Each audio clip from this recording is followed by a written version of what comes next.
Huwag natin isasantabi ang shield of faith. Kahit nandun ka sa trabaho, kunin mo yung shield of faith mo. Dahil minsan yung mga kasama mo sa trabaho, silang susubok sa pananampalataya mo. Amen. Yung iba naman, mga kapatid, mga estudyante, ganun din. Kahit estudyante ka, malakas kong tukso sa mga estudyante. Yung iba, hindi nakakagraduate. Napasok sa bisyo. Nakabuntis. Kaya nga, may mga kasabihan dyan.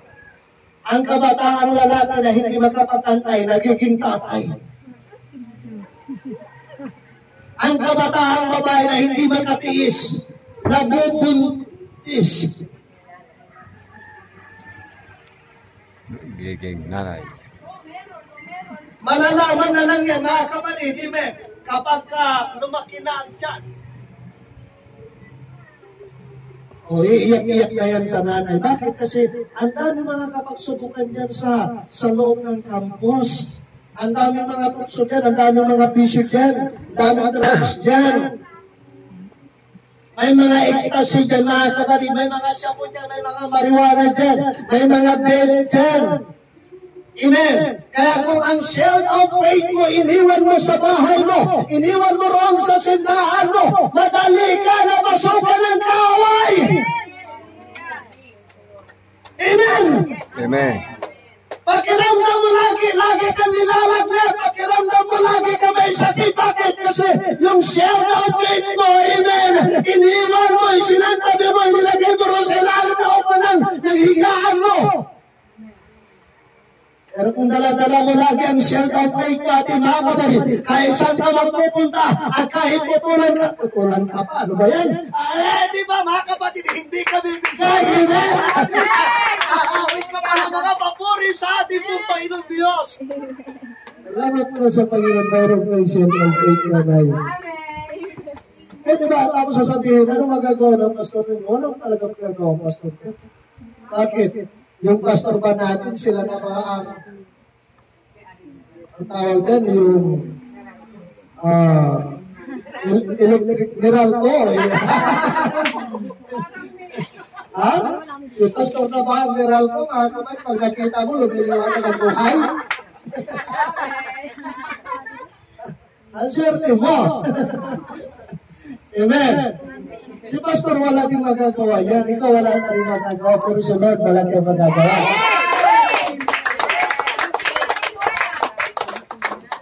Kaya lumapit ka kay Jesus, magliwanag ang buhay natin. Amen. Dalhin ninyo yung shield of faith ninyo. Kahit saan kayo magpupunta, dalhin natin itong mga kapatid. Dahil ang dumating po sa atin na pananampalataya, hindi ito yung pananampalatayang pipitsugit na kapag may problema ka atras ka, hindi yung pananampalataya. Ang pananampalataya na dumating at itinuro sa bawat isa po sa atin at itinuturo hanggang ngayon, mga kapatid, pananampalataya lumalaban, pananampalataya nagpapatuloy, pananampalataya, mga kapatid, na kahit sinasaglupan mo mga malalaki na mga alon, amen, sige lang, lumalaban ka lang, amen. Pangalagpasan mo rin, magkakaroon kayo ng breakthrough, mga kapatid, amen. I-bless din tayo ng Panginoon sa buhay mo na bawat isa pa sa atin. Palagpagan natin ang ating pong Panginoon, mga kapatid. Sa natin nagsabi, praise the Lord! Praise the Lord! Amen. Sa kamayan mo yung katabi mo, sabihin mo, aatras ka pa ba? Atras ka pa ba? Hindi na. Huwag kayo matras. Atras ka pa ba? Ano lang? Amen. Oh, abanti Ay, lang. marami po. Abanti lang. Abanti lang, oh. Dito lang tayo, eh. Praise God. Dito tayo. So, sabi rito, Tayo matras, dito tayo, no? ang shield ng warrior ay inilulunog ito sa tubig. Para kapag may fiery hearts ng kaaway ng tumapo ay agad tao na ito ay namamatay. Pwede ba na kukuha ko ng tubig? Babasahin natin itong Shell of Faith natin. Pwede ba rito, mga kapatid?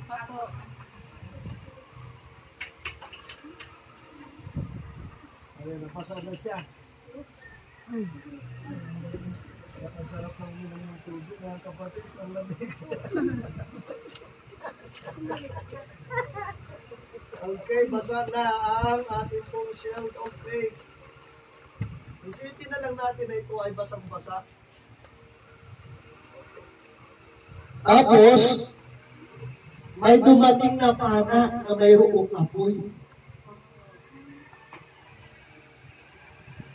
Ang ginagawa ng mga warrior, yung mga mandirigma, inilulubog ito sa tubig.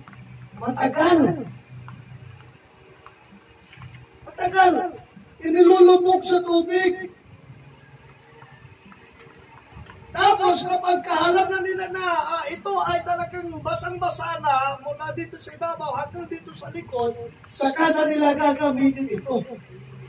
Kapag mayroon dyan agent ni Satanas, papana sa atin na ang pana niya doon sa pinaka-bungad ay mayroong apoy.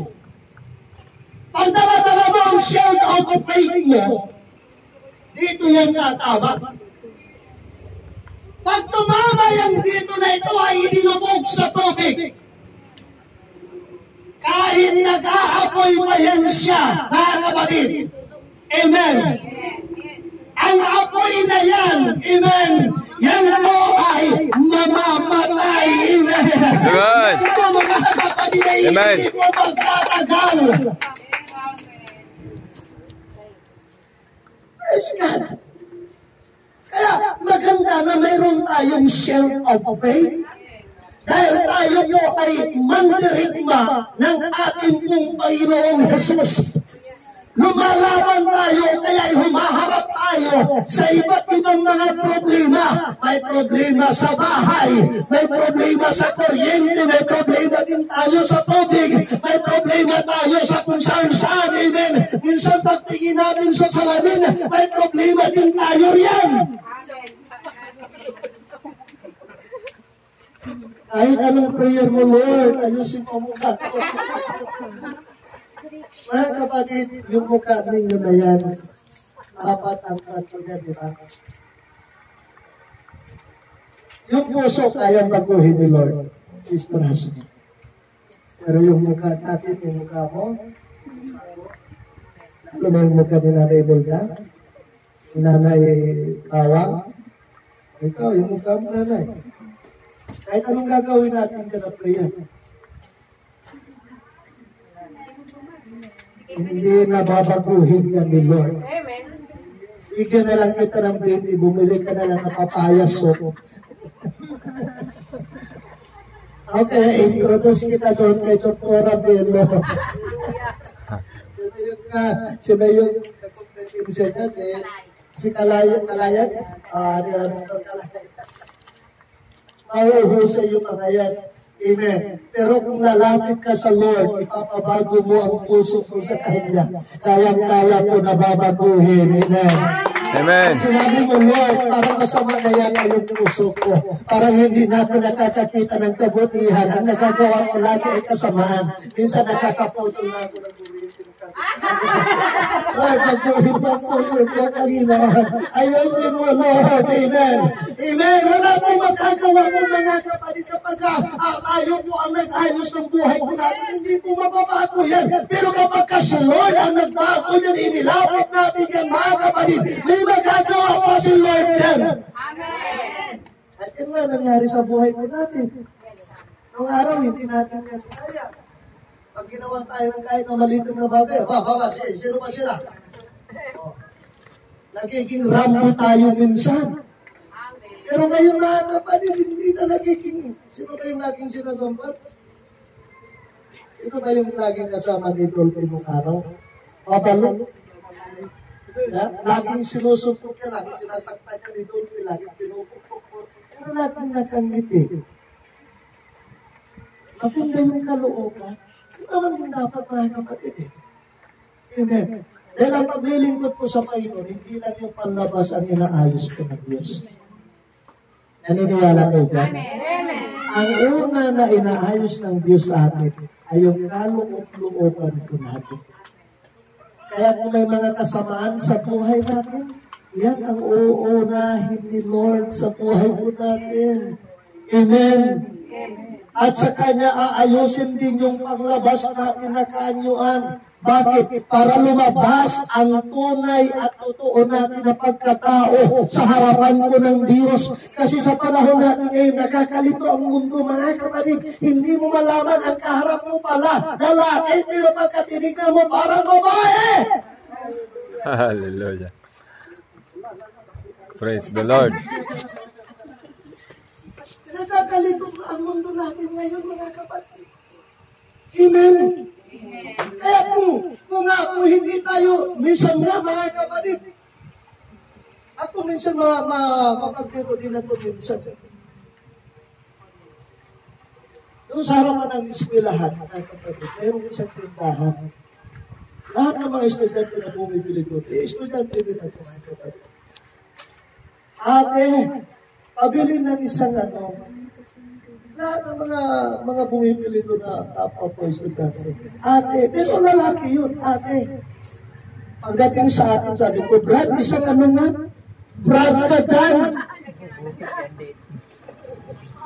Ayaw niyang patawag na Brad kasi lalaki yung Brad. Ito ko naman mga kapatid, lalaki siya eh. Alam mo, tatawagin ko siya na babae.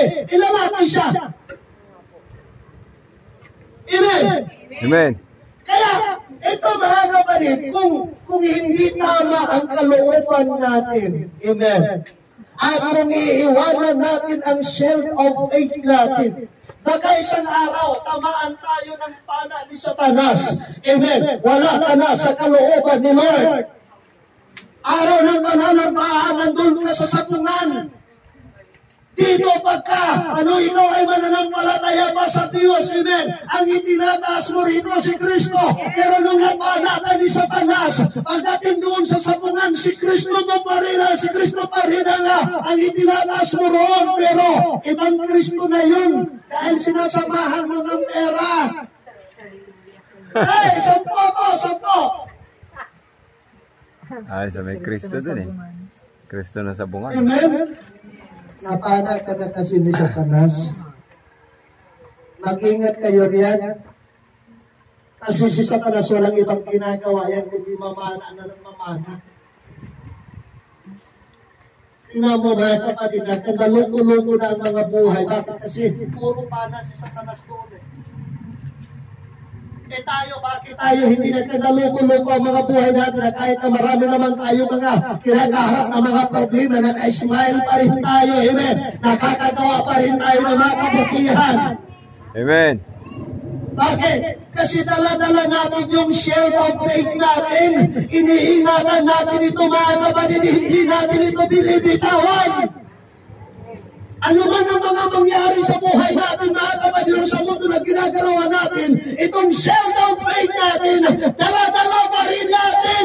Nagtatrabaho tayo, dala natin ang shield of faith, amen. Nakausap pa natin yung mga kaibigan natin, dala pa rin natin ang shield of faith natin, amen. Nandumang tayo sa eskwelahan, dala pa rin natin ang shield of faith natin. May negosyo man tayo, dala pa rin natin ang shield of faith natin. Yung iba, iniiwan ang shield of faith. Kaya yung timbangan nila ay pantaraya. Minsan, pumunta ako sa Divisoria, mga kapatid, bumili ako ng 1 kilong upas. Mura lang. 50 pesos ang 1 kilong upas. Bigyan mo ko na 1 kilong upas. Mamadali yung nagatimbang, mga kapatid ko, ito, boss, 1 kilo na ito. Opo, 1 kilo na yan. Ako, pagdating sa bahay, mga kapatid, 1 kilo, 1/4 lang.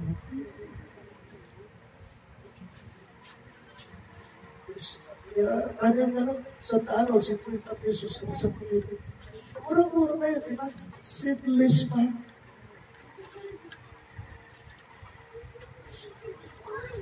tapos mananampalataya pa. O, yung iba, mga kapatid, iba, nagpapakilala ng mga born again, nagpapakilala ng mga Christian, pero manginginom. Ang lakas manigaril, ang lakas bumuga ng usok, ang lakas magmura, ang lakas magdaya. Hindi totoong nananampalataya yan sa Diyos. Amen. Dahil ang totoong mananampalataya sa Diyos, ibaling siya na ang mataya, huwag lang siyang makapantaya. At nangyayari yan sa buhay natin. Amen. Nagpaparaya na tayo, mga kapatid. Nung araw, hindi natin ginagawa yan. Pero salamat sa Diyos, amen. Inayos ng Diyos ang kalooban ng bawat isa po sa atin. Amen. At ngayon, nung naranasan natin ang kabutihan ng Panginoon, kahit saan na tayo nagpupunta, dala natin ang shield of faith natin. Amen. Kasi hindi mo alam, na dyan sa lalakaran mo, maraming mga impacto dyan, maraming mga agent dyan, ni Satanas. Bigla ka na lang papanain. Pero kung mayroon kang shield of faith, walang problema. Kahit umulan pa, gaganon mo lang yan. Umaraw, ganun din. May dumaan na sasakyan, mayroong putik dyan. Ang tuloy magpatakbo ng sasakyan. Ganun mo lang yan. At least hindi ka natalsikan. Bakit? Kasi may shield of faith ka. Pero kung wala kang shield of faith, mga kapatid, amen, vulnerable ka. At yan po ang nangyayari kadalasan sa mga mananampalataya. Kristiyano every Sunday, pero pagdating ng Monday, Tuesday, Wednesday, Thursday, Friday, Saturday, naku mga kapatid, daig pa niya yung mga unbeliever.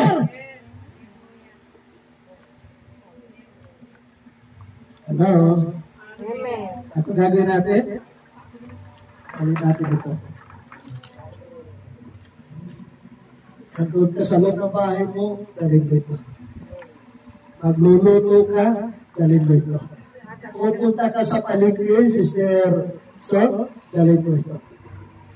Pero ay gusto nito. Ito na tatalhin ninyo ako. Lahat kayo. Nagawa na kayo dito. Ano yan? Shield of faith. Diba? Amen ba mga kapatid? Pag meron ka nito, hindi ka tago. Kaya nakalagay dyan, keeping the shield of faith. Bakit? Kasi si Satanas, lalo na ngayong Revelation 12:12, pakibasa nga. Revelation 12:12. Revelation. Pahayag. Apocalypse. Pinakadulo po ng Biblia natin. Chapter 12, verse number 12. Makinig tayo mabuti. Babasahin dito sa unahan. Kayo ba dyan sa likuran, may mga Biblia kung pa kayo yan? Ikaw, sis, may Biblia yan. Wala kang Biblia. Kaya't magalak ang kalangitan. Magalak daw ang kasi hawakan ko na.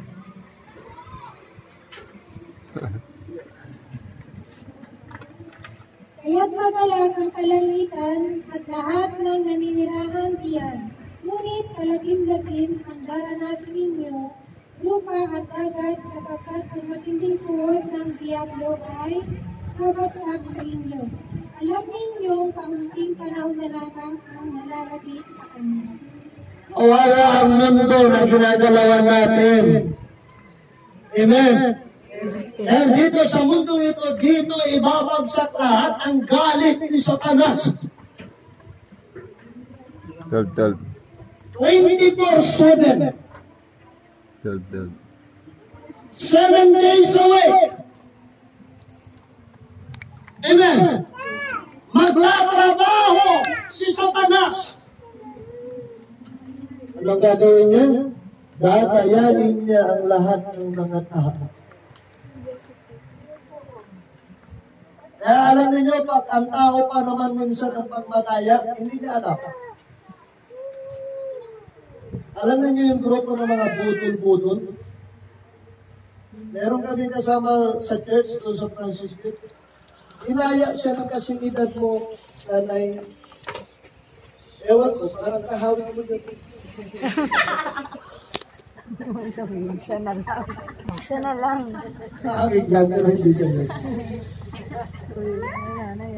Ang niloko niya, isang dalaga. Sabi niya roon sa dalaga, ining, nandun sila sa alimot. Pakihawak naman itong malaking bag ko. Ingatan mo yan, maraming pera yan. Tinignan nga talagang parang punong-punong. Bakit saan kayo pupunta? Sabi ng kapatiran. Sabi niya, magsisian. Sige po, ito lang naman ginagawa. Malis yung iwan mo matata yung bag. Malis. Kaya may bumalik. Ning, hindi magkahirap na cellphone mo. Hindi naman yung bag ko. Igara yan. At ang i-fix sa lahat. Matanda yung bata kanila. Eh, siyempre, yung young people, dahil matanda yun, ginagawa ng kalukuhan. O sige po, nanay, o ito po. Umalis yung matanda kapatid. Ang tagal na matanda yung kapatid na sa labasan. At wala pa lumalabas na matanda. Nung nainit na pumasok na siya, pumasok na siya sa CR. Meron palang sikreto na exit doon to CR. Wala na yung matanda. Natangay ang cellphone. Iniwan ang maraming, yung bag na maraming pera daw. Nung buksan ng young people, mga kapatid, ang bag, puro puno ng nilukot-lukot ang mga dyaryo. Ang tawag yan ay budol-budol. Bodol-bodol. Doon sa Muntalban, mga kapatid, talagang sinamahan pa sa bangko. Nag-uusap sila, parang magkasama, parang ang close nila. Sige, punta tayo ng bangko. Punta sila sa bangko. May ATM ka meron. So, ayan, may pasok. Pasok mga kapatid, ito siya, 10,000. Kuha. Pagkalabas sa 10,000, pagkakuha, ibigay niya rin sa kasama. Withdraw ka ulit, 10,000 ulit. Ilang beses na nag-withdraw. Sa ganung oras lang, ganung araw lang, ha? Mga kapatid, after nang maka-withdraw siya, hindi na magbigay yung bank, umalis na yung pinagbibigay niya ng pera. Pag-alis mga kapatid, doon lang natauhan yung mama. Kaya bakit ko nagawa yun? Ibinigay ko lahat ng mga withdraw ko rin sa mama. Hindi ko naman kilala yun. Ang tawag yan ay budol-budol or rahim mo times. Marami sa panahon natin ngayon yan. Ano sinabi ng Bible? Maikli na kasi ang panahon ni Satanas. Amen.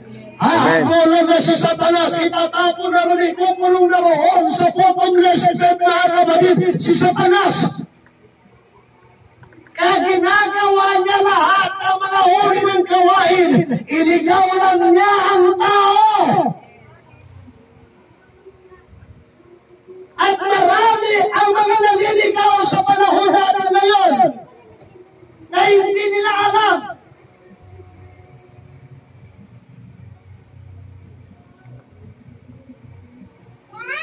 Praise the Lord. Pero salamat po sa Diyos. Ang mga mananampalataya dito sa Elabed, mga kapatid, dahil dala-dala po nila ang shield of faith nila. Amen. Ni isa ay wala pong naliligaw. Amen. Ni isa ay wala pong nawawala. Pagwas nagpapagamit at nagpapalakas sa ating pong Panginoong Diyos. At sa mga panahon na tayong ay nanghihina, mga kapatid, amen. Tayo ay umaawit, tayo talaga ay nananalangin. Tayo mga kapatid ay naghahanap ng presensya ng ating pong Panginoong Diyos. At yun ang ginagawa natin ngayon. Amen. Wala tayong ibang kalakasan, mga kapatid, kundi ang presensya lang ng Diyos. Hindi si pastor ang kalakasan natin, hindi si brother, hindi si sister. Ang kalakasan ng bawat isa po sa atin ay si Lord. Amen. Kaya kung wala ka pang pananampalataya, kung kulang ang pananampalataya po, mga kapatid, lumapit tayo ngayon sa ating Panginoon. Hindi ba na po natin ang ating mga ulo sa Diyos, mga kapatid? Praise the name of the Lord. Praise the name of the Lord. Hallelujah. Oh, hallelujah, hallelujah, hallelujah. Yes, Lord. Alam niyo yung flaming fire ni Satanas na bilang sandata niya, siya ay namamana ng mga doubts, siya ay namamana ng mga fear, siya ay namamana ng mga discouragement, siya ay namamana, mga kapatid, sa bawat isa, amen, ng mga laban sa ating pong pananampalataya. But if you keep trusting God in your life, kahit marami ang pana na darating na galing kay Satanas sa buhay ng bawat isa po sa atin, para tayong mga iron dome, amen, ng bansang Israel, na kahit na maraming pinapakawalan ng missiles ang Iran, ang Afghanistan, amen, ang mga kalaban ng Israel, lahat yun, mga kapatid, doon pa lang sa taas, amen, ay pinapasabog na. Amen. Ang Israel. Meron kasi silang iron dome. Maganda rin sa bawat isa po sa atin para po shield ang pananampalataya natin. Kaya sa hapon ito, mga kapatid, maaaring may mga discouragement na dumarating sa buhay mo natin. Maaaring may mga fear, may mga doubt na nakakalusot sa buhay mo natin. Pero tama yung naririnig natin, amen. Palakasin mo ang pananampalataya mo. Yung shield of faith mo, huwag mong iwanan yan, amen. Dahil sa panahon na mayroon ay iniwanan mo ang shield of faith mo. Darating ang mga panamba, darating ang mga pagdududa, darating ang mga discouragement, darating ang mga takot sa buhay natin. So kung mayroon kang shield of faith ngayon, amen, ang nakarehistro sa isipan mo at sa puso mo, lalaban ka, hahakbang ka, susulong ka, dahil meron kang shield of faith. Sino na sa inyo ang parang nananamlay na sa buhay? Sino sa atin dito parang nananamlay na tayo, matagal na tayo na parang naghanap tayo ng mga mapagkakakitaan natin, mga kapatid, pero parang dismayado tayo lagi. Pero sa pagkakataon dito, mga kapatid, wala natin kunin ang shield of faith natin sa Panginoon. Si Lord lang makapagbibigay ng ating pong panangga sa pananampalataya. Hindi ko may bigay yan. Hindi may bigay ng mga kasama natin yan, mga kapatid. Kung sa akin ka lalapit, wala kang kasiguraduhan. Pero kung sa Panginoon ka lalapit, marami tayong kasiguraduhan sa Diyos. Kaya kung nangihina ka, napana ka ni Satanas. Kung nagdududa ka, napana ka ni Satanas. Pero kagaya na narinig ninyo ngayon, tama yung pinuntahan natin ngayon, mga kapatid, na lugar, amen. Dahil dito pinapalakas ni Lord ang ating pong pananampalataya. Dahil dito, mga kapatid, hinahangat ni Lord ang pananampalataya ng bawat isa po sa atin. Lalabas ka, mga kapatid, sa tahanang ito, sa building nito, sa bahay nito, amen, na ikaw po ay pinalakas ni Lord, pinagaling ni Lord, amen, inayos ni Lord ang buhay natin. Praise the Lord. Pananampalataya ka lang, maniwala ka lang sa Panginoon. Tayong lahat, mga kapatid. Praise the name of the Lord. Praise the name of the Lord. Alam niyo ang pananampalataya, faith enable us to repel these attacks. Kung meron ka raw pananampalataya, lahat daw ng atake ni Satanas nire-reveal daw ito ng pananampalataya. Para ba ng pananampalataya, mga kapatid, para pala itong protection sa ulan. O kaya ay protection natin sa atin. Ang pananampalataya sa atin, mga kapatid. Kaya sa hapong ito, ang gagawin natin, palalakasin natin ang pananampalataya sa tulong at biyaya ng ating pong Panginoon Diyos. Habang nagkataas ang kamay mo sa Panginoon. Amen.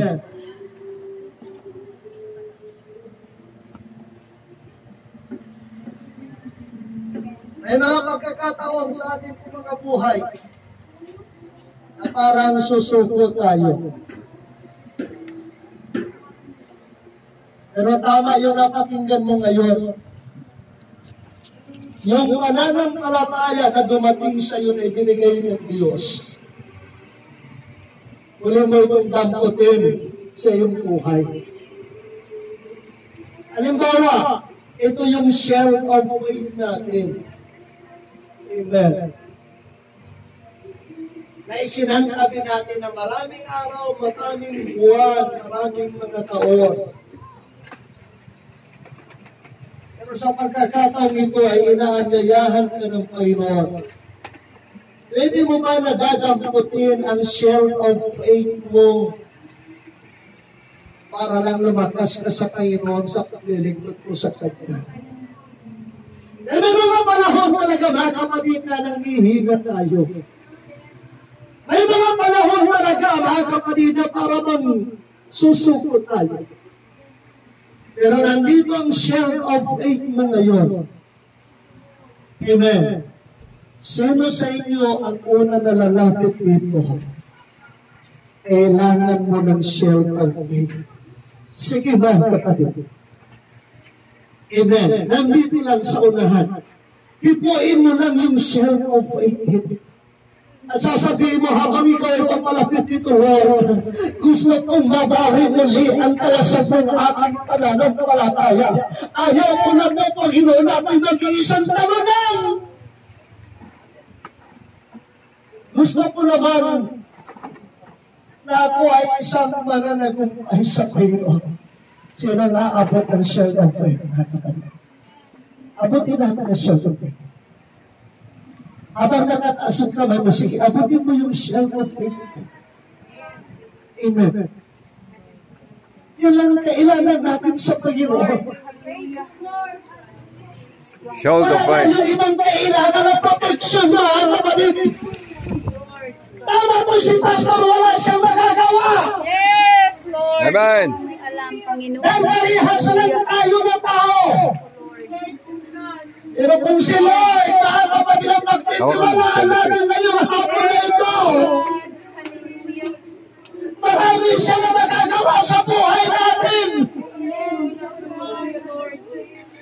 Sige, mga kapatid, amen. Kailangan natin ang shell of faith. In the name of Jesus. In the name of Jesus. Sige, mga kapatid, amen. Minsan nagkakabulan ang pananampalataya natin ng mga problema, ng mga pagsubok.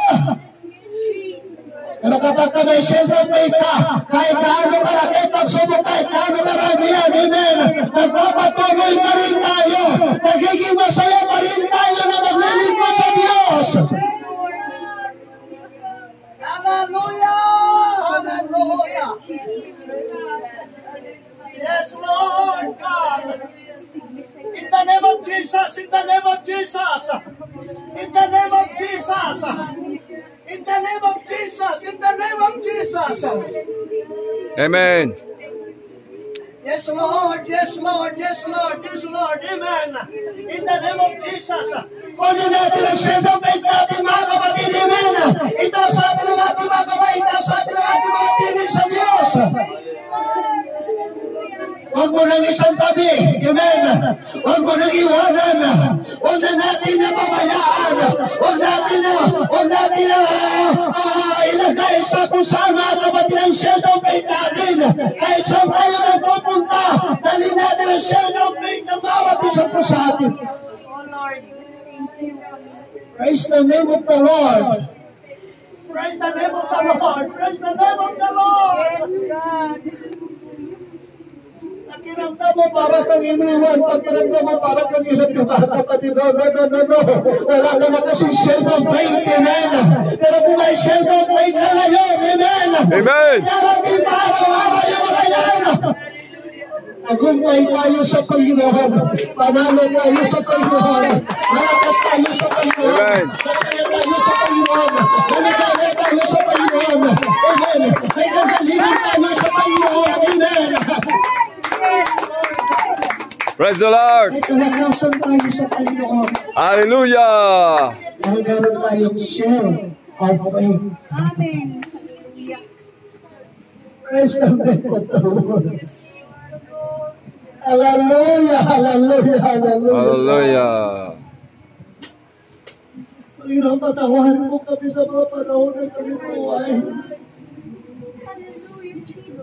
Hindi na naniniwala sa kakayanan mo, Panginoon, sa kapangyarihan mo. Minsan nadadala kami ng aming mga emosyon, Panginoon. Nadadala kami ng mga sitwasyon, Panginoon.